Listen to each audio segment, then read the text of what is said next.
wir ein paar Betrunkene. Es ist immer gut, beim Konzert betrunken zu sein. Ich sag's euch. Ich wäre es auch, wenn ich könnte. Aber ich muss ja ganz artig sein auf Tour. Tausche Date mit Papa gegen VIP-Treffen. Ich darf mit deinem Papa daten? Echt? Oh, der ist ganz süß, der Papa. Da komme ich, glaube ich, drauf zurück. Ich kann euch schon mal eins versprechen. Die zweite Staffel wird ganz spicy.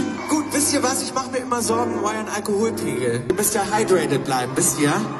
Und ich habe das Gefühl, ihr alle geht nie zur Bar. Ich bin euch auch nicht böse. Ihr könnt ruhig mal auch euch einen Drink holen. Dann warten wir. Okay, geht. Ich habe jetzt zweimal heute schon was versaut. Das werde ich mir ewig anhören von euch. Ich weiß es jetzt schon. Doch. Wenn man mich anguckt, ich sehe ja nicht älter aus als 21. Wie soll das gehen? Ich muss ganz kurz durchatmen. Mein Gott, ich habe doch im Urlaub etwas zu viel Spaß gehabt. Essensmäßig. Ich finde die Shows ein kleines bisschen lang. Ich habe nämlich nicht mehr so viel Zeit. Ich muss gleich...